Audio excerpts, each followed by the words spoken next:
Week 2 fantasy football, waiver wires, ad drops, trade advice, and we're going live on CBS Sports Radio here in a second. Actually, more like, 15 minutes.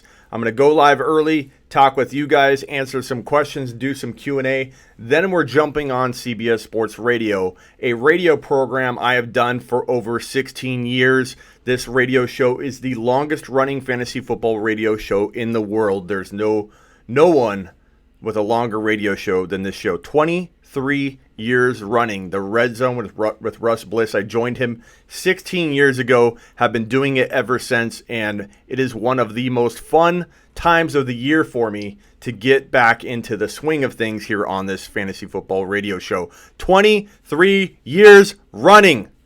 Nobody has a radio show that's been going this long. Nobody. And so we're going to talk week 2 waiver wires. Let's see. Week 2 advice. Let's just start with that. So hit me with questions, and until we go live, I will answer your questions and talk fantasy football with you. I'm excited.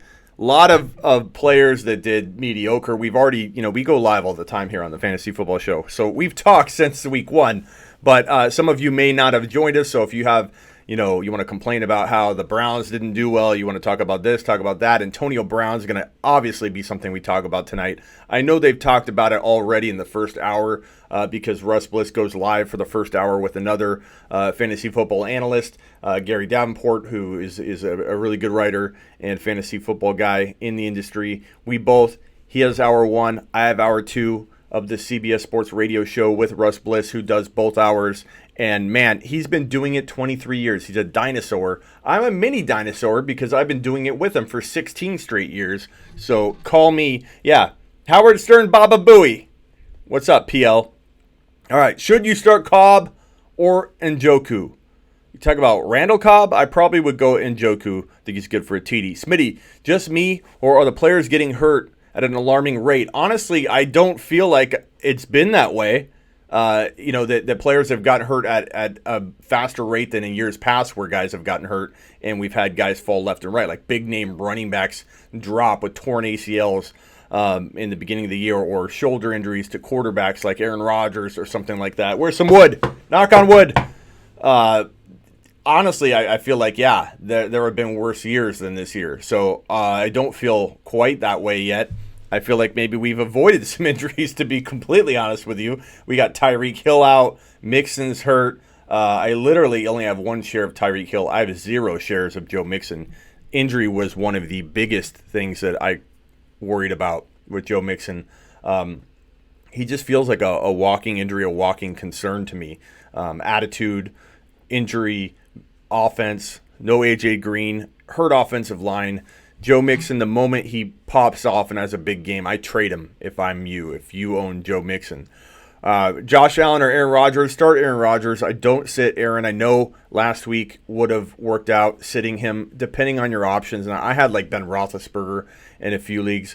One league I had Tom Brady. I wish I would have started Tom Brady instead of Aaron Rodgers, but I rolled with Rodgers. I believe in starting your studs. You never know when they're going to throw 3 or 4 TDs on even, 190 passing yards or something crazy like that. Start Damien Williams or Derrick Henry. You can't sit Derrick Henry right now. You just can't. It is not smart business.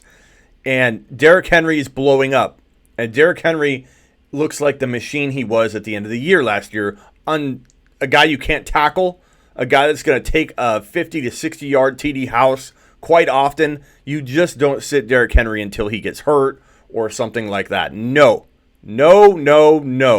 But I love Damien Williams. I do wonder if you're starting somebody else that you should be sitting in favor of Damien Williams, because Damien Williams still has sneaky good low-end running back 1, but more like high-end running back 2 value. Even sharing carries with LaShawn McCoy, I still feel like Damien Williams has 100 total yards and a touchdown potential in this Kansas City offense that is used to him. Even McCoy admitted he doesn't know all the packages yet. He doesn't know all the schemes and things that he needs to know in order to be a full-time back for this team. They're going to have to use him in spots. That means Damien Williams is still going to get fed an insane amount of work. So no way do I start worrying about sitting Damien unless you're in like this spot where you have, a guy like that to sit for him. I have Fournette. Sam says help. Derrick Henry is a freight train, says MT. Should you put DJ Chalk in your flex? That depends on your other options, my friend. I need to know those. Maybe you set them above, but I don't see it here. Start Singletary as a running back 2 or flex Monty, maybe Miles. Singletary, keep in mind, Singletary didn't get a ton of carries. He did a lot with a little. I'm hoping that says, hey, we need to give him more carries. But there's a chance that they don't. But I think they know what they have. They want to utilize him. He did really good in the receiving game, too. So, I believe they're going to give him like 10 carries at least, and he'll get his Alvin Kamara-like split workload. McLaurin or Sutton. I think you go Sutton for now because rookies tend to cool off. But yeah, I go Sutton for now. Should I hang on to Darwin? It depends on your options. I need to know the options, guys. Do I cut him for a scrub? No. Do I cut him for a Devin Singletary or a Malcolm Brown? Yeah. And I know what you're thinking. Smitty, how come you say pick up Malcolm Brown? Does that mean you don't like Darrell Henderson? Let me tell you something. For all you people out there that think I'm giving up on Darrell Henderson, you are sorely mistaken. And just because a guy like Malcolm Brown's more relevant now doesn't mean that will be the case later on. I admit you should own both. At this point, you need to adjust and adapt. And Malcolm Brown is available in a lot of leagues, so it's not that hard to rectify this little left turn that I think that's taking place here with this running back situation. Now, do I think Malcolm Brown's good? Yeah.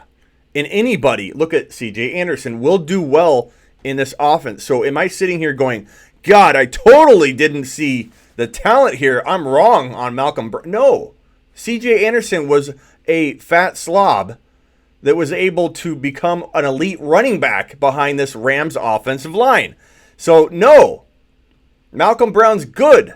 He is. I like him a lot, and you should own him. And I'm picking him up everywhere I can because in 80-90% of my leagues, I own Darrell Henderson, which means that I'm going to have the duo. And clearly, they're a little worried about Todd Gurley's usage, and that's going to lead to somebody benefiting from it. And if and when Todd Gurley goes down, I firmly believe he will not stay healthy all year, that one of these running backs, and I can admit it could be Malcolm because I don't coach the team. If I was coaching the team, I'd put Darrell in there, and then all of you Darrell haters that are popping up from everywhere all around would probably agree with me once you saw him pop off 1 or 2 runs. He got 1 carry last week, and he is swarmed right when he touched the ball. It was not his fault. Give him a chance to pop off between a seam and take a 70-yard run to the house. Then come to me and tell me he sucks. Malcolm Brown looks good. Any running back would. But own both of them because Malcolm Brown, I got good news and bad news. Malcolm Brown looked good. I got bad news. Malcolm Brown looked good. And that's, of course, you don't want to hear that if you're a Darrell Henderson owner. You want him to have flopped, fumbled 4 times so that Darrell Henderson goes right in there. I get it. But I also have good news. Malcolm Brown is practically free if you go get him off waivers right now. And then you cuff the duo and you have that secret weapon home run hitting duo, because I believe one of them, if not both of them, will eventually start games, whether they rotate, whether it's Malcolm Brown at first, whatever. And if they do, you can win a league with that. Same thing with Samuels and Snell. Everybody's dropping Samuels and Snell left and right now, and I'm scooping them up because I have patience. I'm not reacting in week 1 and saying, I guess Samuels isn't going to be the guy we thought he was going to. Why do people have that reaction? After 1 week, even 2 weeks, even 3 weeks, even 4 weeks. Oh, well, I guess Samuels isn't going to work out. Or people insinuate that we're on the same page and they go, Smitty, I guess Henderson's not the guy we thought he was. Huh? Like I'm going to agree with them or that they know what I'm thinking. I'm not agreeing with that. 1 carry. Tyrell or John Brown, Diggs or Kupp. I go with Tyrell right now. Make sure he's healthy. As I say that, Diggs over Cup for right now. Smitty, how much does Fat Andy open up the playbook for Michel? It's a complex offense, like I said earlier with Damien, so I don't know how much we will see of him, but all it takes is one catch for a guy like Hardman or any of these rookies, this amazing rookie wide receiver class. Look at Hollywood Brown. Look at McLaurin. Look at a lot of these guys that look really, really good. Even some of the guys that are sophomores or whatever, or even some of the other players that have popped off in week one. Sammy Watkins. Even though Sammy Watkins had a hell of a day, even if he just did the beginning half of that day when Tyreek Hill was still in the game and he had that long touchdown run, all it takes is one catch. And in Kansas City offense, that could be a 70-yard touchdown. So I'm not saying don't start Michel Hardman. I'm also saying be cautious because he might not get the run that you think. But he also could because they might be so desperate. They're like, we're going to change some plays to make sure he can adapt and be, a part of our scheme. That's what they did for Damien Williams down the stretch in 2019 when they forced Damien Williams into the starting role. I got to get my Skype open because they'll be calling me here shortly. Let's go live on Instagram too so these peeps can watch us.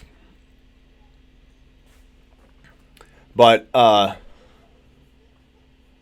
very excited about week 2 because we are going to have redemption for a lot of these players that didn't do well. If you're joining me over on Instagram, I will be live on my YouTube channel. Let me type it in here. Guys, if you have more questions, post them and I'll start reading them live on CBS Sports Radio on my YouTube.com.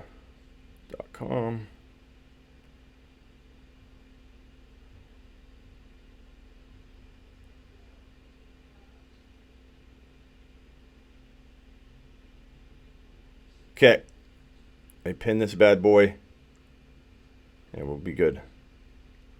Okay, so Instagram, I don't mean to ignore you. You can certainly watch the show as it happens, but I'll probably be answering majority of everything from YouTube, so you know where to go if you want to be involved in the Q&A, but you can definitely listen and watch over here. I'll try my best to look over and answer questions. Brady or Murray, I'd say Brady. See, I just did it. Allen or A-Rod, I say A-Rod. AB News is crazy. Okay, Instagram, stop it. Instagram, taken away from the show here. I can't resist when I see a question. That's why I don't look sometimes, because I got a rant I got to continue on. I can't wait for D-Bont to go for 100. And yes, redemption. Let's call week 2 redemption week. I hope week 2 is redemption week. Yeah, look at Max Fire. This is what you call being a supportive person. Come on, homies. Gently tap that like button for this MF content. Why can't I read today? Smitty, do you like DeSean Jackson, John Brown, Gallup, PPR pick 2?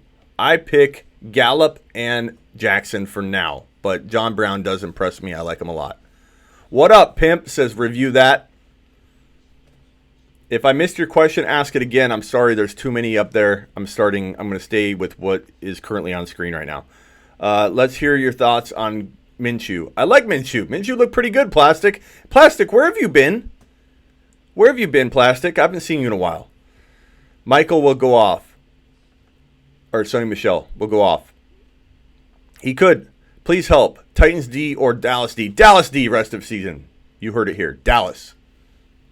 A lot of people in here like Dallas. We've been talking about Dallas for a while. I also like Cleveland. Give Cleveland a chance. Everybody's going to jump ship on these Cleveland Browns, and I'm telling you, it could be a mistake. 1 week, people. 1 week. Redemption week is here. Week 2.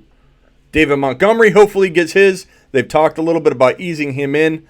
A little bit concerning, but not because of talent, but because of freaking coaching. But I think that, again, all it takes is 1 or 2, runs to pop off. Look at Hollywood Brown. Hollywood Brown was used very sparingly, and he had a monster game. It takes one from one of these talented guys.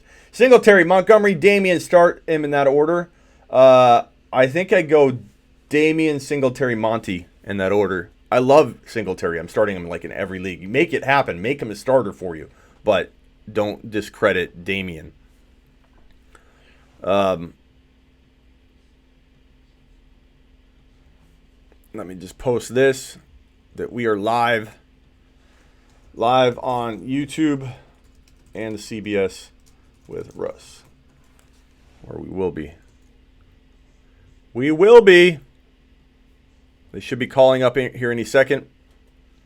And we'll be live with Russ Bliss on the Fanatic AM 1580 CBS Sports. Please help me one more time. Prater, I guess. I don't know. Kickers are like, start your highest scoring one. And you only have 1 week to go on. But kickers are like, honestly, man, I drafted kicker with my last pick, and I'll stream him if I have to, and I go off matchup, who I think is going to score points. Thank you, Luke.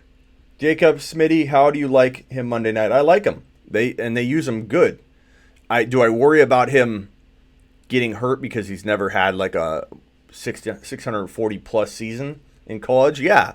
I think he could hit a wall. He could get hurt. But as I've said, I like him. I like his build. I like his frame. I like his landing spot. I like the fact that they're using him. But I do worry about him staying healthy. But that's not – you can't predict injury, and you can't assume somebody can't take a full workload. You could argue that, hey, him not having a big workload in college makes him fresh and able to withstand a big, heavy workload for 16 games. Sure. But most times rookies always hit a rookie wall. Even James Conner wasn't a rookie last year. James Conner hit a wall because he had never taken a full workload. So it's kind of like a thing that's almost a given if you have never started in the NFL, that you'll hit a rookie wall as a rookie. Almost always happens. Some players rebound quicker than others and actually rebound within the year. So they hit a wall week 10, week 11, then they get their feet back in week 14, 15, and 16. Could he do that? Sure. Smitty, you think my Goff for Singletary? I have Dak. Yes, go trade Goff for Singletary right now. Marlon Mack looked impressive. Tommy, I agree, but he always does. Marlon Mack has never been in question whether he could be a running back one when he's on the field. But he's always hurt. We don't know what's going to happen there. But he looked fantastic.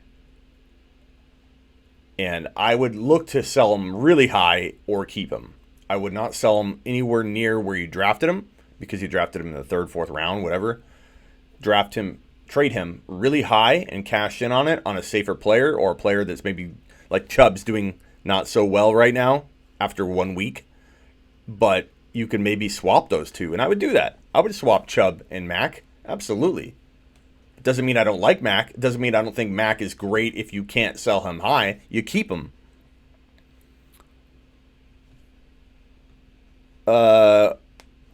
You said Nick Chubb was better than Derrick Henry? ? What? Who should I trade Gordon for? Gordon who? Melvin Gordon or Josh Gordon? You got to be clear, buddy, because your question goes fast and I got to move on. Hit me with it again. I'll try and look for it. Like button, y'all, says Corey. Corey speaking the truth. Why do I not have more likes? We have 120 to 150 people in the room constantly, and yet we have 34 little tiny baby thumbs up. This little baby thumbs ups that I have. Looks like this little baby show. Looks like we got 4 or 5 people watching with our freaking 34 thumbs up. You kidding me? Everyone take a lap. This is a group effort. You have a chance to trade Darwin Thompson away. Do I, Smitty? It depends on for what. Should I do Kelsey for Juju if I have Kittle? Yes, you should do that. Juju will be bounced back. I mean, monitor his injury right now. I don't think it's anything to worry about long term, but see if he's playing. Ertz gonna eat too. Ertz could eat. Advice, please. Panicometer, Devonta Freeman, maybe. Hello. Hey. Yeah, do you guys have my Skype number? No, yeah, you want me to call that one? Yeah, call that one, yeah. Let me make sure that's the one I got. That's the one I called last Yeah. Uh huh. All right. 9281. That's it. All right, cool. Just give me 1 second. Yep. Sorry about that, guys. Sorry about that Instagram. I had to answer the phone. That was the CBS studio calling my bat phone and not my Skype phone. Oopsie, take a lap, CBS. All right, I better put the headset on. I think they're calling in. We're almost ready. It's almost game time. How do you have Kittle and Kelsey? Crazy. I agree. And go buy low on Kittle, please. Go buy low on A-Rod. Go buy low on Kittle. Go buy low on Monty. Go buy low on Odell, Chubb. This is the hold on. Hey, this is Smitty. Let me change. Can you hear me okay? Yep. Okay. I got you. Sounds good. All right, cool. On nightly specials and events. Go to Santeezy Can you guys hear them okay? Or like Santeezy Brothers on Facebook. Remember, if it ain't Santeezy Brothers, forget about it. Give me a thumbs up. Now it's time to enter Or the red zone. Here's your yes, host, if you can hear NFL Russ and or hear fantasy the radio. football analyst Russ Bliss. 1580 AM, 99.3 FM, and in the Far East Valley at 95.9 FM. The Fanatic, Arizona's new home for the NFL and Super Bowl 54. I'm your host, Russ Bliss, taking you up till 8 o'clock tonight. 888-368-1580. That's the text line. You got fantasy football questions. My next guest, Smitty from the FantasyFootballShow.com and SleeperU.com, and I are here to help provide you with some fantasy football answers. We've got some leftover questions from hour number 1 that we're going to get to as well in just a few moments. But I am live at Santeezy Brothers Pizzeria and Sports Grill, where I'm always at every Tuesday, Wednesday, Thursday evenings. Wednesdays from 6 to 8 as I broadcast this show live. And then on Tuesdays and Thursdays, I am out here. I am not on the air, but I am here from 5 p.m. to 7 p.m. And on Thursday nights, watching the Thursday night game, at least the first half with you, as we watch this week. We've got Tampa Bay at Carolina tomorrow night. And remember, if you missed any part of hour number 1, we do archive each show as a podcast at the website, 1580thefanatic.com. Go to my page there. You'll find the downloads for it at the bottom of the page, and you can catch up on everything that we talk about at your leisure. So, without further ado, let's go ahead and bring on Smitty from the FantasyFootballShow.com and SleeperU.com. Smitty, how you doing tonight?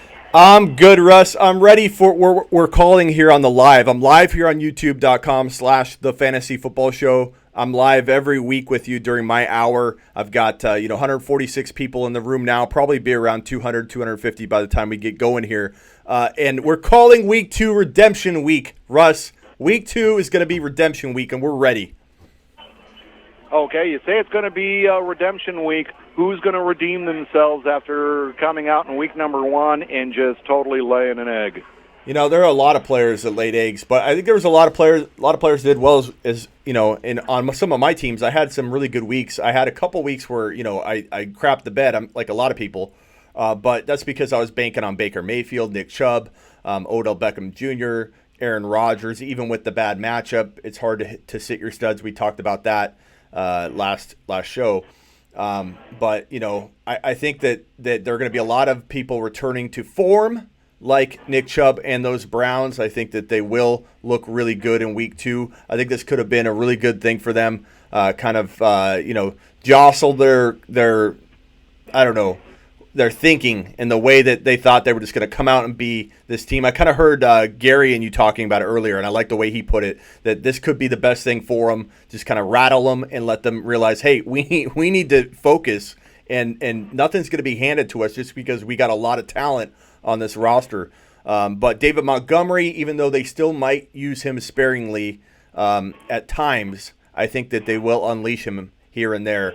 So, Russ, there are a lot of players that I think are going to bounce back in week 2. What do you think? Well, it totally confused me how the Chicago Bears were using their running backs last week. Because I thought David Montgomery, granted he had some good runs called back because of penalties, but he looked really good in my opinion. And I was totally surprised that they got away from him in the second half of that game and they got Mike Davis as involved as they did. I thought that Montgomery, they should have kept feeding him the football. And it just didn't. I think that Matt Nagy just totally outcoached himself, outthought himself in that particular game because he was never behind by more than 7 points, and he went into panic mode way too early in that game. Yeah, I agree. I do think there was like a report this week that talked about how they're going to ease him in and fantasy owners should calm down a little bit and be patient. But you know what? All it takes, as I was talking right before we went on air, Russ, I was talking with my live people saying all it takes is one play. All it takes is 4 or 5 plays. Look what Malcolm Brown did with his limited usage. A guy like Montgomery's so special, and he shed so many tacklers. Similar fashion to how Devin Singletary makes tacklers miss him entirely. These two guys are so special, and I think it wouldn't shock me if both of them are top 12 running backs and one of them was top 7 to 10 as rookies. I really think they could have that. Both of them could have that big of a year. That was another guy that just totally surprised me with the usage. Devin Singletary, 4 carries, 70 yards. No run longer than 23 yards, so you know that his second run had to be like 16, and his third run had to be like 17, and his fourth run had to be like 14 or something like that. So he was cracking them off. And they keep feeding Frank Gore 11 carries and 20 yards. Oh, my God. Yeah, I think that's going to change, but these teams have to, watch film and say, well, look at Montgomery, how good Montgomery did. Why don't we give him the ball more between the tackles? And they still want to use Cohen. That's fine. There's a role for Cohen. But Montgomery, if you watch every play he had, the first guy entirely, missed him, or they can't tackle this guy. He's a tackle breaking machine with tackle breaking records in college, and there's a reason why going into 2019 we've been so excited about him, especially here on the Fantasy Football Show.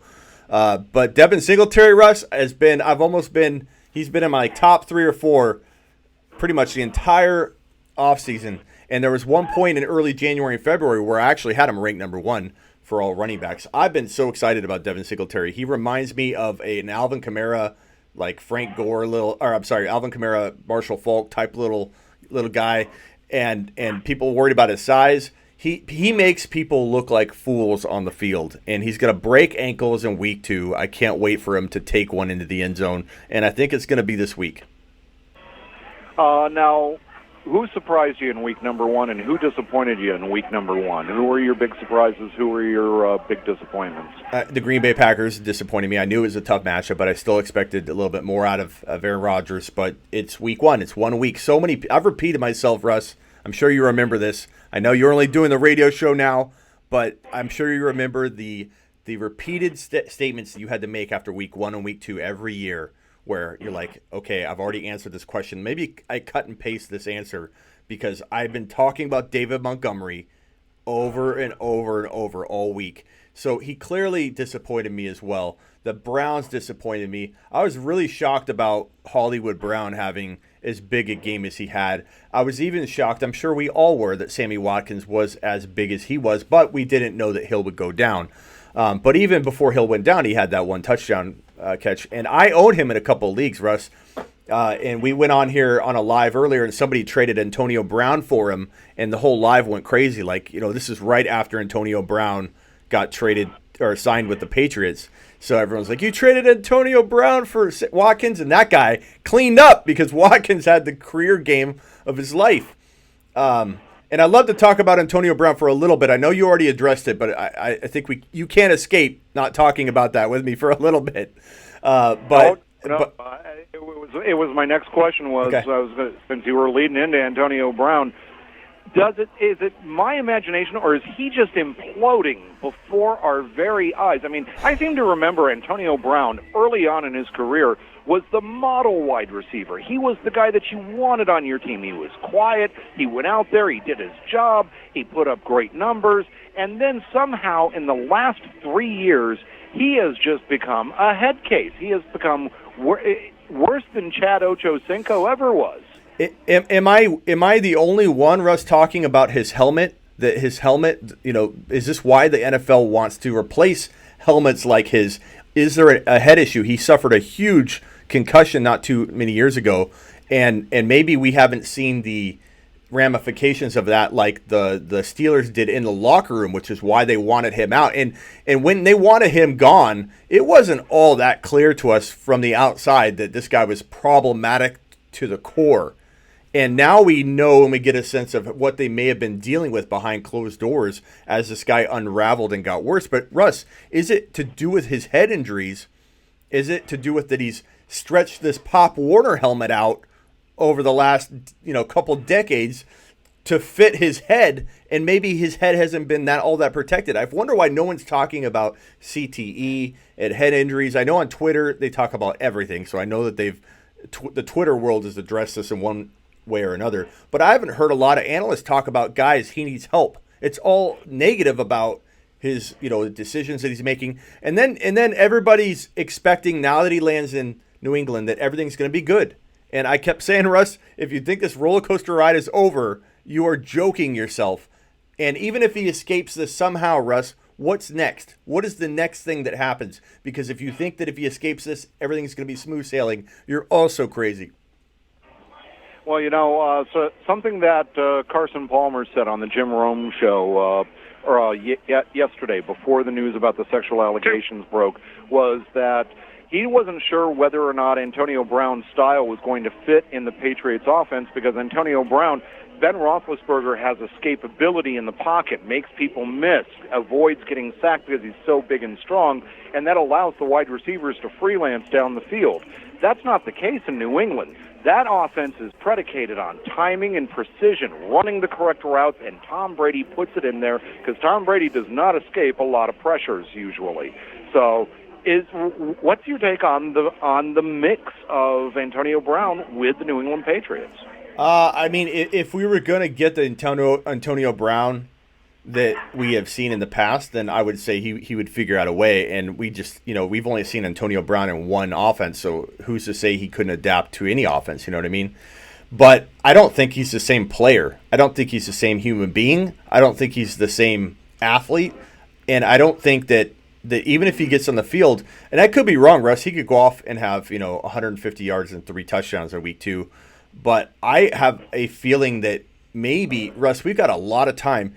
It is Wednesday. We have Thursday, Friday, Saturday. We have a lot of time before these Patriots suit up. Antonio Brown could do so much damage in 3 or 4 days that there's no reason to think this guy is going to start week 2. As of right now, he's on the practice field, but Commissioner Exemplis is a possibility, and I think that we wouldn't see the same player in that Patriots uniform anyways, Russ. But I think buy low on Josh Gordon right now because he becomes the guy that everybody, if you own Josh Gordon, you're going to benefit. Hey, Smitty, we're going to put you on hold. We're going to bring you up on the other side, continue the conversation. We're also going to take some texts that are coming in on the text line. 888-368-1580 is that number. And maybe even if you've got some questions from the YouTube listeners, we can take some of their questions as well. I've got hundreds right here, so yes. Okay, and we'll continue the conversation on the other side. He's Smitty from the FantasyFootballShow.com. Joins us every Wednesday night in the 7 o'clock hour. You're listening to The Red Zone, talking fantasy football in the NFL on 1580 AM, 99.3 FM. The Fanatic, Arizona's new home for the NFL and Super Bowl 54. We'll put them on hold and talk a little foosball in between. So Instagram, you got questions too. Toss them out. I'll try and hit both of you guys. Yeah, there's so many opinions on this Antonio Brown stuff. He's going to jail. He's going to play. He didn't do it. She just wants money. But let me ask you this question.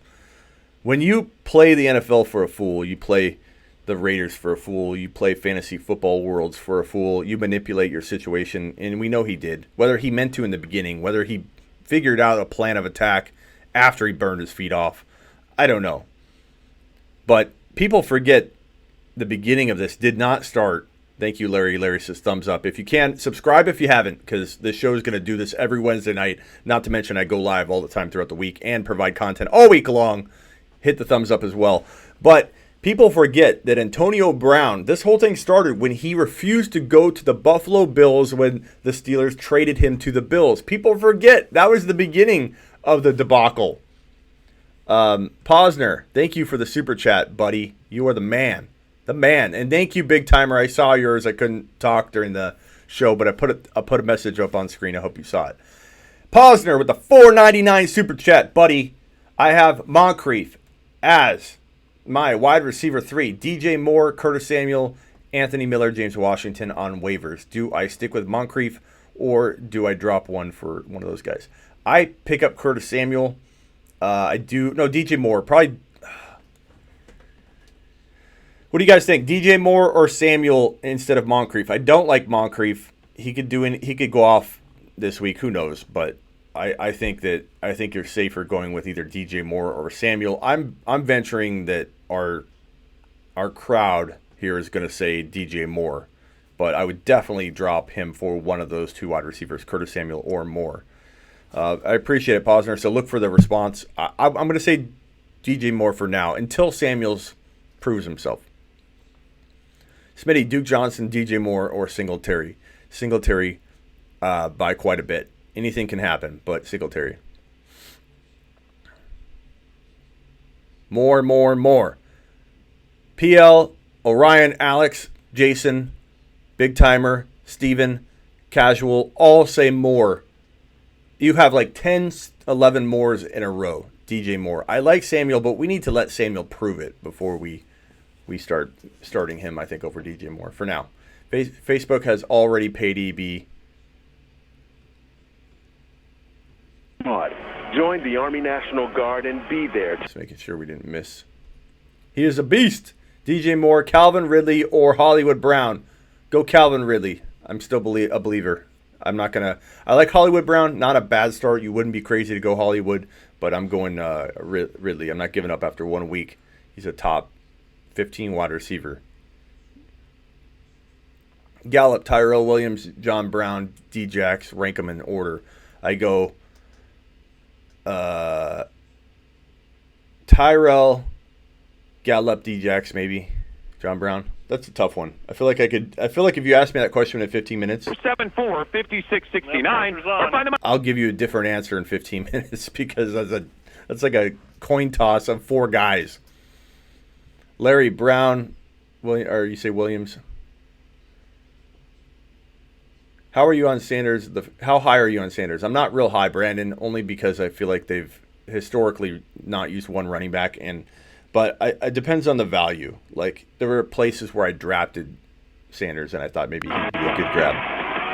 So I definitely wasn't opposed to drafting him at the right spot. On 1580 AM, 99.3 FM, the Fanatic, Arizona's new home for the NFL and Super Bowl 54. I'm Russ Bliss, live at Santisi Brothers Pizzeria and Sports Grill. It's week number 2 of the Fantasy Challenge. Come on out, show your support for the radio program.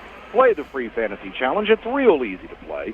Santisi Brothers is located at 2710 West Bell Road. That's just west of I-17 on Bell Road in North Phoenix. We're in the Bell Canyon Pavilions. That's the north side of Bell Road. I am inside the restaurant just before the entrance to the game room. I'm always easy to spot. I've always got a classic Rams jersey on because I'm an old-school Los Angeles Rams fan, going back to the Roman Gabriel days. That ought to date me some, and the fearsome foursome. Tonight I've got my blue number 55 James Laurinaitis jersey on. You make it out here before 8 o'clock tonight, I'll get you hooked up on a Fantasy Challenge entry. It's simple to play. It's free to play. You pick a quarterback, 2 running backs, 2 wide receivers, and a kicker. And if you've got one of the top 3 scores of all entries that I receive for the week, you get cash loaded onto your Santisi Brothers VIP card. Got to say congrats to our Week 1 winners. Glenn Sanders of Scottsdale came in first. Dan Hall of Phoenix came in second. And Dave Teschler of Glendale came in third. I could be announcing your name on the program next week, but only if you come out tonight, came out last night, or come out tomorrow night between 5 and 7 tomorrow night and play the free fantasy challenge. My guest on the program this hour, Smitty from the Fantasy Football Show and SleeperU.com. Smitty, before we get back into the discussion, how about if we answer a few questions from the listeners? Let's do it. Cliff Dingleberry asks, what are some good tight ends to pick up after Hunter Henry got injured? You know, without really knowing who's available on your waiver wire, could be missing out on some guys that are available that would be a surprise to us. But a couple names that come to my mind, Vernon Davis for the Washington Redskins. He was targeted 7 times this past week, had 4 catches, 59 yards, and a touchdown, with Jordan Reed sounding concussion, likely to miss this week because of a concussion. I think that Davis makes a pretty decent pickup. Another guy to definitely be looking for, see if your league slept on Darren Waller from the Oakland Raiders. 8 targets, 7 catches, 70 yards. Waller is going to continue to be part of that offense for the Oakland Raiders. So glad I was able to scoop him up in our Dynasty League, Smitty. Yeah. Is there anybody else, or can you think of someone else that might be available? I mean, make sure that Hawkinson is available. He's available in I'd say 20 or 30% of my leagues. That's ridiculous. Yeah, and he shouldn't have been. And I blame I drafted a Kittle and or something. That's when I didn't really take him or something. I have him starting in two leagues. I had him on the bench in one league because I had Kittle. But yeah, I saw him available in 1 or 2 leagues. And I told people, depending on your free agent bidding league history, like in some of our leagues, like if you have $100, you'll have somebody below the entire $100 on one player in week 1. And I'm not kind of crazy, Russ. So in one league, I did bid all 100 of my 100 on Hawkinson because I needed a tight end. So I had Hunter Henry, so it worked out pretty good. But I think, tight end wise, you're looking at Delaney Walker could be available. David Njoku's probably not, but maybe you buy low in a trade. Mark Andrews was available. He had a really good game, and he could be somebody that could be pretty good down the way. And if you're talking about really deep, Blake Jarwin for the Cowboys, they got Witten, but they used both of them. And if Witten gets hurt, he's older. Darwin would be pretty good, so I think he's definitely a guy I would look to pick up. Past that, Vernon, you said Vernon Davis. That's really it. There aren't a lot of guys that popped up other than those, but those are a pretty good list of players that were potentially available. Waller, Hawkinson, Mark Andrews, and Delaney Walker. That's not bad. Well, you mentioned Mark Andrews. We've got another one from Dick Whiskers' Standard League. Should I start Zach Ertz or Mark Andrews? I'm leaning on Zach Ertz with Philadelphia. I just think that 1 week is not enough to lose the luster of being a top-tier player, in my opinion. But what do you say on that? Zach Ertz, and who was the other? I was laughing too hard at the name of the guy. But what was the other player? Mark Andrews, who does, I do believe, have a juicy matchup against a team that just gave up a bunch of yards to a tight end in week 1. Yeah, no, he needs to take a lap, which was what we do here, Russ, when someone asks a silly question. Zach Ertz is not going the bench for Andrews yet, so he needs to go take a lap around his building, around his house, to give us 20 push-ups. That's not something he should be. It's tough love, okay? Who should I pick up off waivers? Tyrell Williams, Michael Gallup, DeSean Jackson, or John Brown? Can you rank them as well? Wow, that's a tough one right there because I like all of these guys. How would you rank them? Tyrell Williams, Michael Gallup, DeSean Jackson, John Brown? I think I'd probably go with Williams because I think him or Gallup would be my one. And I had a similar question, almost the same guys, I think, in the chat here when we were on break. And I told that person in the chat that you asked me that question 10 minutes from now, I probably won't remember what I said, and my answer will be different. That's how close that group is. But Gallup's pretty darn good. Looks really good. Looks very involved. I still have some trust issues with Amari Cooper.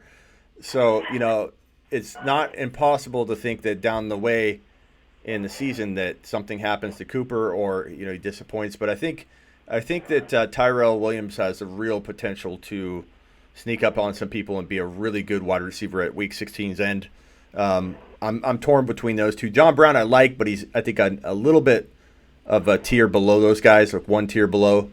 And DeSean Jackson, I don't know what to make of him, Russ. He's so much older but he looks as quick as he was when he was 10 years ago. I don't know what to make of that. How is a guy? How old is DeSean Jackson? I want to say he's 29 now. Okay. So, there's a potential he still has a top 15 wide receiver season in him. I just don't know what to make of that, because we didn't really see it coming. Right. DeSean Jackson is very predicated on making the big play. If he's not making the big play, he's not getting you fantasy points. One of the things I like about Tyrell Williams, Michael Gallup, and John Brown is that these are guys that are constantly involved in their offense. 32. Whereas we have, he's 32 years old according to Chief back in studio. 32. So 32 for DeSean Jackson. I just think that Tyrell Williams, he's proven as a 1,000-yard receiver. Michael Gallup is up and coming, but he's still going to have, next year is the year I really see Michael Gallup taking the huge jump up. And John Brown, my only concern with John Brown, because he is the number one wide receiver for Josh Allen there in Buffalo. It's not like there's a lot of other choices there. But my problem with John Brown is that he still comes with those concerns about the sickle cell. And that could end up being something that sidelines him for a game, 2 games, 3 games, multiple games throughout the course of the season. So if I'm going to pick up one of these guys, I'm going to say I go with Tyrell Williams first, Michael Gallup second. I think I go with John Brown third and DeSean Jackson fourth, just because DeSean Jackson historically, even when he was putting up big numbers, several years ago, it was always feast or famine with DeSean Jackson. He'd have 3 catches for 26 yards, or he'd have 6 catches for 150 yards and 2 touchdowns. So I much prefer a little bit more consistency from my guys, and I think you'll get it from Williams, Gallup, and Brown. You know what I'm going to do, Russ? I'm going to change my answer and say that I think I'm going to go. I think I'm going to go DeSean Jackson 1. I don't know out of this group, and that's why I was saying earlier, I think I'd change every time you ask me that question because we don't know what to make after 1 week with some of these guys. Yeah. But DeSean Jackson, I mean, the fact that he still has the quicks, that's what goes when your speed goes at 32. Given he's as fast as he probably is. I even heard it somewhere. I don't know if it's a rumor that he's faster now than he was 10 years ago. I don't know if that's true. But it certainly looks that way, and given that he's in an offense that I think can use him and will use him, I'm just going to roll with Jackson being an elite wide receiver 3 down the stretch for the rest of the way. And maybe I'm wrong. Maybe he gets hurt. I don't know. But I'm going to switch my answer. Okay, only time's going to tell for us as we get further into the season. We'll revisit this one. Maybe we can try and even remember this question. But I hear the music. I still got a couple more texts to get through. I'm sure you've got some texts there from the Fantasy Football Show that we can read up on the other side, and also continue our conversation from the first segment. So we're going to put you on hold. We'll bring you right up on the other side, my friend. Okay. He's Smitty from the FantasyFootballShow.com. You can watch him live right now on YouTube at the Fantasy Football Show. And, of course, join him in his chat room there and take part in the program. 888-368-1580 is our text line. You got fantasy football questions.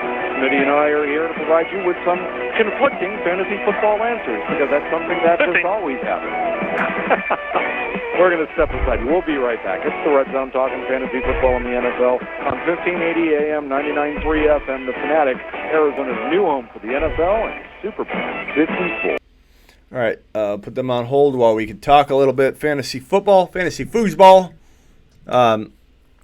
Russ has been doing this since a lot of you were in diapers, so he has a lot of knowledge. He also doesn't do fantasy football. He's not an analyst all season long. He stepped away, and he still is an amazing host, and I think does a good job. So I've been, as long as I've been in the fantasy football industry, I've been on this show with him, and he literally, I got my start going on his show essentially and dropping bold predictions and landing some big time bold predictions. Year after year on the CBS, well, it was then NBC Sports Radio. So that's where I got my start. So Russ is a legend, a dinosaur, and essentially, he used to do daily fantasy before there was daily fantasy, and he'd do it in this restaurant.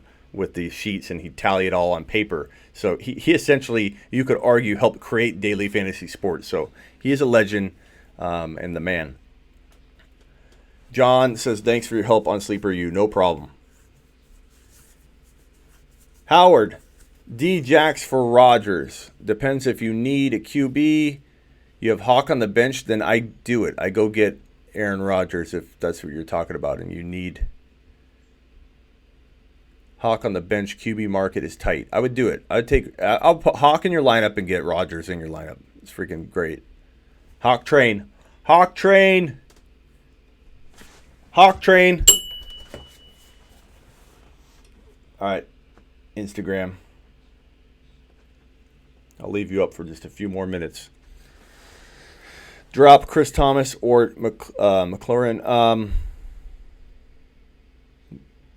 That's a tough one. If you're not using McLaurin Tone, I would drop him for Madison, yeah. Smitty, should I start Singletary, Godwin, or Monty? Let me put these on the screen so I can help people here. Whoops. Should I start Singletary, Godwin, or Monty at flex for week 2? God, you have good options there for your flex. You need to make a trade, point extra. I don't know. I don't honestly think you're going to get that wrong 5 times out of 10, if not more, because you're talking about 3 players that arguably should be a lock at your flex. So that's like an impossible question to answer with, feeling confident, giving you confident advice. I can't tell you who's going to score more, Godwin, Singletary, or Monty. I'd probably start Singletary over Monty this week. That's not a knock on Monty. It's more of a talking up of Singletary. But Godwin is going to be a forgotten man heading into week 2. A lot of people are going to put him on their bench after one single week when everyone was expecting Godwin to have a monster game and season. So TVs with a climate-controlled patio at both locations. Okay, we're still on hold. Sometimes I forget, and I'm like, oh, God, are we on the air? Mixon or Breda? Samuel, I don't know what kind of question that is. If Mixon's a go, you got to play Mixon. If Mixon's not playing, then, yeah, Breda, but you might even go Gio. I don't know. Breda's not a horrible play, but if Mixon's playing, you don't sit Mixon for Breda. Not even close. How high are you on the Hawk train? I'm high on it, Brandon. I love Hawk. I think Hawk's going to be the man. I think Hawk's already top 5. Top 4, top 5. Smitty at Hunter Henry. Would you drop Hunter Henry? I have Kittle. Interested in Rex Burkhead as your James White backup. I'm not big on Burkhead. There's got to be better options, man.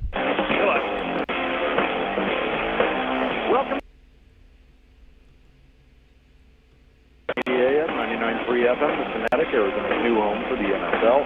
I'm Russ Bliss, live at San Easy Brothers Pizzeria Sports Grill, where I'll be at for another half hour or so. You've got time to make it out here.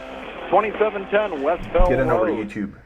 17 on Bell Road, Bell Canyon Pavilion. And of course, I am going to be out here tomorrow night watching the Tampa Bay Carolina game. I'll be out here from 5 to 7. Again, I will be just inside the restaurant just before the entrance to the game room. I'll be wearing a classic Rams jersey. Could be my Kurt Warner, could be one of my Marshall Faulk jerseys, could be my personalized one, could be my Eric Dickerson, could be any number, my Steven Jackson. I've got a lot of Rams jerseys, basically, is what I'm saying. My guest on the program for this hour, Smitty from the Fantasy Football Show and SleeperU.com. Smitty, let's go ahead and finish off a few more texts that I have here, and we'll get back into the conversation. Maybe take some texts from your listeners at the FantasyFootballShow.com. Let's do it. Okay. God, who should I pick up? Oh, well, we already did that one. Brady or Lamar Jackson, who do I start week 2?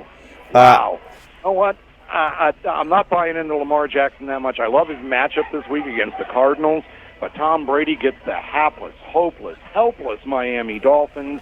Granted, New England historically struggles in Miami for some ungodly reason, but there is no way I'm benching Tom Brady to start Lamar Jackson, not after just one great game against a pitiful Miami defense.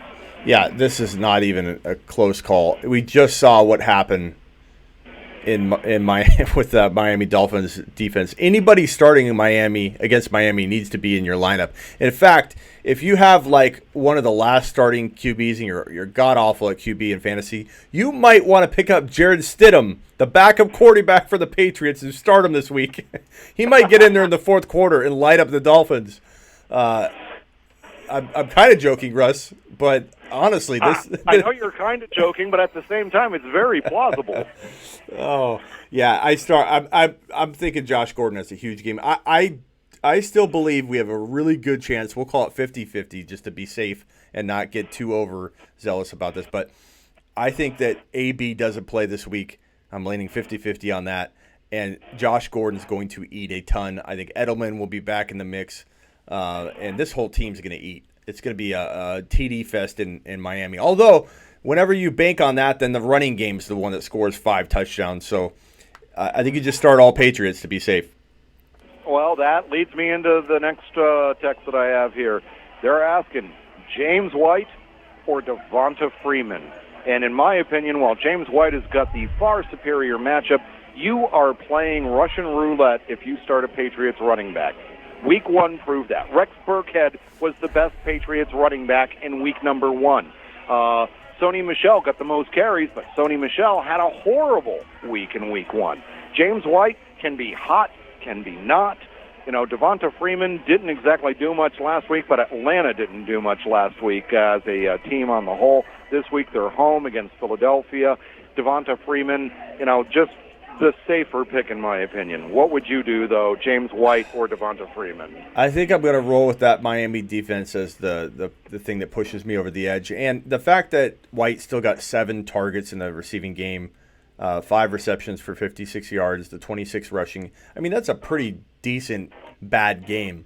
And I think he always has a shot to pull in a touchdown pass, run a touchdown, more so pull one in.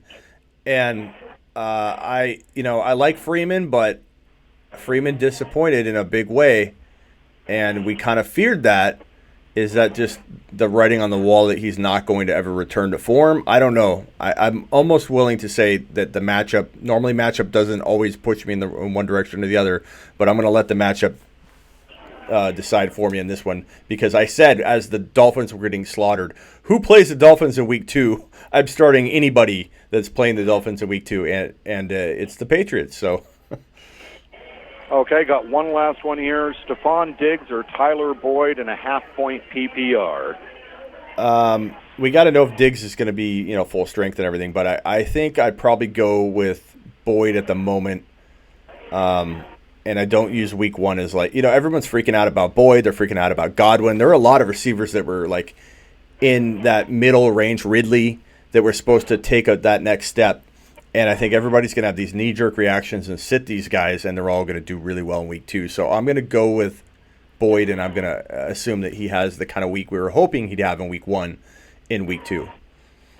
I'm going to agree with you on that one, because Stefon Diggs, one thing that is held true is that when Stefon Diggs plays through injury, Stefon Diggs does not do nearly as well as when he's at full health. And we saw it in week number 1. Granted, they only threw 10 passes in the entire game, Minnesota did, as an offense. So it's not like as though there was a lot of targets to go around.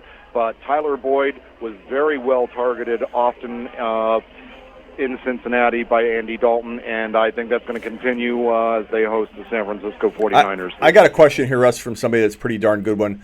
Do you make this trade, Russ? DeSean Jackson and Damien Williams for Joe Mixon. Which side do you like? Jackson and Damien or Mixon? Knowing everything we know now, do you make that trade? Knowing everything that we know right now, with Mixon being slightly dinged up, Damien Williams clearly playing second fiddle, surprisingly, to LaShawn McCoy. And what's going to look, I think that the Kansas City running back situation is going to be an awful lot like the New England Patriots running back situation. We're just not going to know who's going to go out there and who Andy Reid is going to rely on to get him his yards. Maybe it was LaShawn McCoy week 1. Maybe it's Damien Williams in week 2. We don't know. So giving up DeSean Jackson and Damien Williams to get Joe Mixon. Mixon should be a full-time feature running back, But, boy, starting off the season with an ankle injury that many feared was going to be a multi-week injury, and now they're saying that there's a chance that he could play in week number 2. I just hate it when they rush players back after an injury too soon, and then they stay injured all year. I'm not going to make that trade. I'll go ahead and I'll hold on to the surer things that I have with DeSean Jackson and Damien Williams. If Mixon had not gotten injured, different story. I'd be going after him with this trade, but with him injured and them trying to force him to come back quickly, no. What about Aaron Jones or Godwin as a flex this week? Who would you start? Wow. You know, Jones was a huge disappointment last week. Not that Godwin was anything really that much better. I think I'm going to lean back on Aaron Jones. Let's see if Green Bay comes out with a little bit of fire in their belly after that horrible game that they played against the Bears. You know, that game was bad. The only thing that was easier to predict, in my opinion, than a bad Green Bay-Chicago game and the Thursday night opener was the fact that if there is one team in the NFL that can have a 24-9 lead with like 7 minutes left to play and still end up not winning the game, it is the Detroit Lions. That team does not know how to finish games. And even though I stopped watching the game when it was 24-9 after the Cardinals kicked their third field goal, I never really felt like as though they were going to come back. But if there was one team they could do it against, it was the Lions. And sure enough, in the last 6 minutes, they came back and tied the Lions. It was amazing. I got one more question for you from my group here. Poindexter is asking, Singletary, Godwin, or Montgomery, David Montgomery at flex. Who are you going with? Wow. Devin Singletary, David Montgomery, and who was my other option? Godwin. Chris Godwin. You know, I'm going to say after what we saw last week for the Buffalo Bills, I'm going with Singletary. They're taking on the New York Giants in New York. The Giants' defense sucks. The Giants just, you know, it's really, I can't wait. I never thought I'd say this. I can't wait until they throw Daniel Jones back there and we see Daniel Jones and what he can do for this offense. Even though it's still a bad, crappy offensive line there in New York, I got to go with Devin Singletary. Yeah. I think that what he did in week number 1, they have to give him the football more than 4 times. They have to after he just totally outproduced Frank Gore. I think Godwin's going to be on benches this week, and people are going to regret it. But at the same time, with these options, I go Singletary because his ceiling is so high, his ability to rip off a 50, 60-yard touchdown. Every time he's hit the field, even in the preseason, he's made somebody look like a fool, breaking almost an ankle with the way he cuts and changes directions. I don't know if anybody saw that run where he took it down close to the goal line, but Russ, it was like it was like everybody was in water trying to slow down and stop, and his slight movements left to right open a rushing lane, get somebody to commit going one way, and he just slips by you. It's almost like Muhammad Ali when he's fighting, that he would back up and he'd get somebody to go one way. And it's amazing when he runs the ball. He reminds me so much of Marshall Faulk and Alvin Kamara combined. And people get mad when you compare a rookie that hasn't done anything yet to an all-time great like either of those guys. But these guys come from somewhere. And someday somebody might be saying, this is the next Devin Singletary. I feel that strongly about him, that he could be that good. I love him. And I love that he's in Buffalo. I think it's a great spot for him to develop. Hey, Smitty, got a couple other texts that I've got, but I also want to get to our buy low, sell highs and your free agents to target for week number 2. Okay. So let me go ahead and clip off 2 more texts. Very deep league, non-PPR. Michael Crabtree, is he worth a bench spot? Would be dropping Dante Pettis.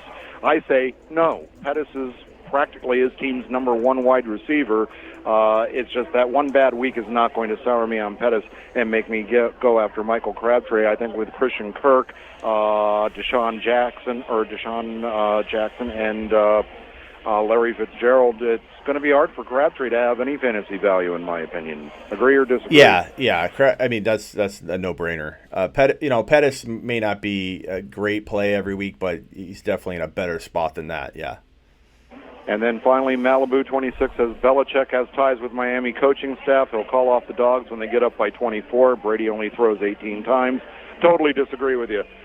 Bill Belichick never calls off the dogs. This guy will run up the score on anybody. He's proven it time and time again. I'm not buying 18 passes for Tom Brady in that game. Yeah, I think, is there a potential that we see Jarrett Stidham in there? Maybe at the end, but yeah, I think Brady could have 3 or 4 TDs in this one. And I'm starting him in a lot of leagues. 270 yards and 4 touchdowns on completing 15 of 18. I can see that happening all too easily. Yeah. Hey, Smitty, let's go ahead and get back to the free agents to target this week in your buy low, sell high. Who are some of the guys that you're aiming to acquire or get rid of after 1 week? Yeah, I mean, there are so many players to potentially buy low on entering week 2. Nick Chubb, I think you could go after. Let me look at a couple of the names here. David Montgomery would be a fantastic player to go after. A good sell high at running back would be Marlon Mack. I think people are going to panic about James Conner, and as big of a person I doubt James Conner heading into the year. I was definitely a guy saying shy away from him given the cost, but people are freaking out. And if you own Jalen Samuels and Benny Snell, or just Samuels, like I've been suggesting people, draft this guy and hold him because I've been fearing a Connor decline or something happening to Connor, you might be able to cheaply cuff Connor with Jalen Samuels right now. So not a bad option. There's always a reason to change directions, Russ. Just because I say don't go after a guy, you can draw a line anywhere and say, okay, now that guy is attainable. That player should be sought after in a trade. I think wide receiver-wise, go after any of the big-name wide receivers that struggle. People have weird knee-jerk reactions. Juju, Odell, go after Davante Adams. You might not get them super cheap. Mike Evans, but you might catch somebody in a weird moment where they're like, hey, I already doubted this guy, and now I'm really afraid that he's going to not be the player that I thought he would be. Aaron Rodgers, Baker Mayfield are 2 QBs to go after. And at tight end, go after George Kittle. I think George Kittle could still have a top 2 tight end season, and I'm buying low on him, Montgomery, and Aaron Rodgers right now in a big way, and Melvin Gordon if the price is right. A couple of the buy lows that I have, go after Ben Roethlisberger. I think that Ben Roethlisberger, just because he had a bad week in week 1, that doesn't sour me on Roethlisberger. He's always been kind of a streaky quarterback with big games and bad games. Sell high. I'm willing to sell high on Austin Eckler after he has a 2-touchdown game in which he doesn't get nearly as many carries as we were expecting him to get.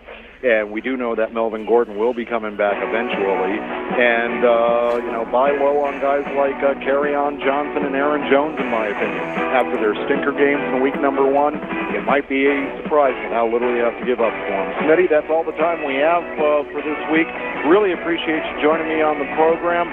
Best of luck to you in all your fantasy leagues. Say hey to everyone on the Fantasy Football Show and the YouTube channel for me, and we'll catch up with you again next Wednesday night. Thanks, Russ. I appreciate it. See you next week. He's Smitty from the Fantasy Football Show and SleeperU.com. He joins us every Wednesday evening in the 7 o'clock hour. We are out. I appreciate everybody watching. 231 people still in the room and only, 98 thumbs up. Hit that thumbs up button. I appreciate it. It helps the channel. It helps us grow. I hope you enjoyed. We're going to do every single Wednesday. I go live on CBS Sports Radio, and I live stream it from my side of the fence. They call me up. I've done it for 16 straight years. It is the longest running fantasy football radio show in the entire world, going 23 years. I've had the pleasure of being a part of it for 16 straight. It's where I got my start 16 years ago in the fantasy football industry, where I was dropping bold prediction after bold prediction and landing those, creating this kind of community and following that has grown into the one I have in this room right now with these 230 awesome people right here in the YouTube live. So if you're watching this on a replay, you need to get here on my live, in my live, during the show while we're filming, and you can do that by hitting subscribe, become a subscriber, hit that notification bell so you know when I go live, you don't forget, and it slips your mind, and you're like, damn it, I missed the show again. Hit the bell. It's really simple. And let's talk again. We touched on it. with Russ during the show, but I want to touch on the buy lows and sell highs heading into week 2. So let's go over that real quickly. So I'm going to tell you right now, the best QB buy lows heading into week 2 by far are Aaron Rodgers and Baker Mayfield. Ben Roethlisberger is a close third, but these two quarterbacks, Aaron Rodgers and Baker, still have top 5 QB potential. And I have people actually telling me, Smitty, should I drop Baker Mayfield to pick up, I want to say it was, I forget the name someone threw at me, but it was somebody like, are you kidding me? Are you kidding me? No, you don't drop Baker Mayfield after 1 week. Let these guys go out and prove themselves on Monday night against the Jets in what will be a tough matchup in New York, and watch them rebound. Watch what Baker does with the spotlight on him. Even if Baker struggles a little bit, I'm not giving up on him after 2 weeks when he hasn't had a time to practice in the preseason with these wide receivers. Give him some time before you write him off. He has so much upside, it's crazy. So those are my QB buy lows. The guys I would consider selling high, Carson Wentz. I'm not saying sell him unless you're gonna get something amazing out of it. Like let's say you have Carson Wentz and DeSean Watson, then you're in a position where you can sell one of them, and Wentz has really good value right now. You could go trade, your running back like a David Johnson into maybe a Kamara or a Cook. That's how I use extra pieces. If I have 2 QBs and one, I drafted a Breeze or I drafted a Brady and a Mahomes, let's say, and Brady has a lot more value now. People are believing that he can still do it. You can trade a Brady and upgrade your running back from a low running back 1 like a David Johnson, or even like a Derrick Henry into a Dalvin Cook, or into a potentially Alvin Kamara. So sell Wentz on the high, sell Lamar Jackson if you can get top 5 to 7 QB numbers for him. I think it's worth it. I think playing the Dolphins does wonders for you in your stat line. And I'm not saying I don't love Lamar a little more than I did. I do. But I still think that we're overreacting if we're going to call him the next top 5 quarterback. I'm just not ready to do that. I don't think I ever will. I don't think he's going to be top 5. I don't think he will. I think he has potentially better top 8 to 12 potential than I gave him credit for. But that's it for right now. So sell both of those QBs. You're going to sell Wentz and Lamar if the price is right. And sell Dak Prescott if the price is right. You probably, if you own Dak Prescott, you weren't starting him. So you have trade bait there. I go buy Zeke Elliott on the low if for any reason somebody wants to give him up and worries a little bit about him. I don't think he will. I'm just mentioning it because he had a bad week. You never know. Lev Bell had a good week. I don't think you're going to be able to buy him low, but I think he's going to play a lot better than people anticipated. So if you own him, good job, and hold him. Don't sell him high. Nick Chubb, go buy low. James Conner at the right price. I know you're going to be like, how the hell did Smitty get here? Smitty's been saying to avoid Conner. There's always a line where a guy drops into a value range, and there's a line where he crosses over and becomes a high-risk guy. Conner, a lot of people want to jump ship on Conner, and while I do think Conner is a risk, if you can get him at the right price, he's worth scooping up, especially if you listen to me and you went and got Jalen Samuels and you went and got Benny Snell. Austin Eckler, as you heard on the radio show, would be a good player to potentially test the trade waters with in terms of selling him away and acquiring a better player that has a little less risk, or, Eckler kind of has an expiration date on him, potentially, because Melvin Gordon probably will return. So Eckler is a good player to at least test the trade waters with, but don't sell him low. Don't even sell him at a medium price. Only sell him high because he does have value to keep doing that. Other running backs to buy low on, David Montgomery, go get him. People are talking about benching him across the board, and almost every question he's in my SleeperU.com Ask Smitty feature. I get if David Montgomery's in the question, he's in a flex question, and people are like, "Do I sit him?" I've had people ask, "Do they cut him?" And go buy low on this guy. People are clearly down on him. Consider selling Marlon Mack on the high. I don't sell him on the low. I don't sell him for even value that you drafted him for. He's clearly outplayed that. you need to sell him high or not sell him at all. Go buy low on Damien Williams, because I think there's still potential for him to return to the value that we all expected him to have before they acquired LaShawn McCoy. Let's see how LaShawn McCoy holds up. If McCoy, let's say, went down in week 5, then all of a sudden Damien Williams is back to being a top 5 to 10 running back.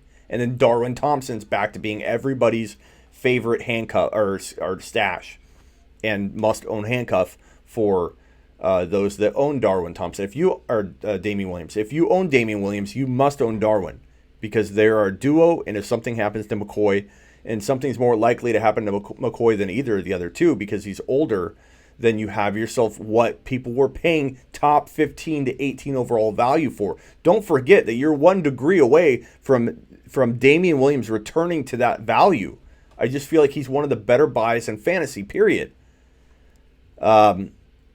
Get Darrell Henderson and cuff him to Malcolm Brown. Malcolm Brown's available in a grip of leagues. If you own Darrell Henderson, do not cut him and pick up Brown. Try and own and acquire both at the same time, because there's value there. If something happens, you're protected. Wide receivers, guys to trade for. Go get Odell Beckham Jr. Go get Davante Adams or Juju Smith-Schuster. I don't think people are dumb enough to send them packing for a big discount, but you never know. I think it's worth a try going to get these 3 wide receivers and Mike Evans. Consider selling Sammy Watkins on the high. Maybe someone would give you a Juju for a Watkins and something smaller that might help their team. Let's say you're really strong at tight end, and you can give up a tight end and start your Hawkinson. Let's say you had Delaney Walker, or you have Evan Ingram and Hawkinson, or you had whatever. You can now trade that tight end and, let's say, Sammy Watkins, and maybe get somebody sleeping on Juju or Mike Evans. I would do that. I would sell. I'd potentially buy low on Josh Gordon right now. I think that something is going to happen with AB that won't be positive in the next couple days. Maybe it takes him a week or two, but I watch Josh Gordon skyrocket in value again once he becomes potentially the number 1 wide receiver in New England, if AB is put on the commissioner exempt list or out of the league in a week or two. And I sell Antonio Brown. Obviously, I don't know what you could get for him right now, but there are people still willing to buy low, and they see an opportunity here because they saw Tyreek Hill get off. But I honestly think that it'd be hard to sell him right now. I have a question here. Should I flex Brown or Bernard? Depends if Mixon sits, Bernard's a pretty good start. Tyler Boyd's a good buy low. Calvin Ridley's an amazing buy low. A good sell high would be Alshon Jeffrey, Allen Robinson. That's,